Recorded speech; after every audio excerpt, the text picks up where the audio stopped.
सकाळी फक्त नाश्ता झाला होता, कारण पिहूचे पप्पा म्हटले दुपारी घरी येणार आहे जेवण करायला. नंतर घरातील सगळे काम आवरून घेतलं. दुपारी स्वयंपाक करायला गेले तोपर्यंत आमची चिमणी उठून बसली. आता हे कुठे मला स्वयंपाक करू देणार आहे. तिला असं वाटतं की मी तिच्याजवळ थांबावं, बोलत बसावं, पण मला स्वयंपाकही करायचा होता. मग तिला तिच्या पाळण्यासोबत आणलं किचनमध्ये. तिला बोलत मी माझा स्वयंपाक करून घेतला. जेवण झाल्यानंतर सोसायटीच्या काही मुली पिहूला खेळवायला आल्या होत्या. मग काय त्याने घेतलं खेळवायला, पण त्यांच्याकडे गेल्यावर लगेच रडायला लागली. आमची पिहू आता सगळ्यांचे चेहरे ओळखायला लागली आहे आणि आम्ही दोघेच घरात असल्यामुळे ते फक्त आम्हाला दोघांनाच ओळखते. आणि काही संध्याकाळी स्वयंपाक करायचा होता, खूप कंटाळा आला होता. तर मिस्टरांना सांगितलं स्वयंपाक करायचा खूप कंटाळा आला आहे. तर मिस्टर म्हणाले पार्सल आणतो मग.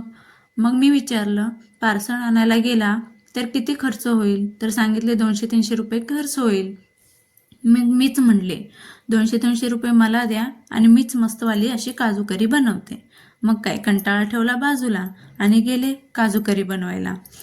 आणि मस्त अशी काजू करी बनवली. जेवण करत असताना मिस्टरांनी मस्त कौतुक केलं. आणि मी काय पैसे घेतले नाही बरं का, नाहीतर तुम्ही म्हणाल एक भाजी करण्यासाठी मिस्टरांकडून पैसे घेतले.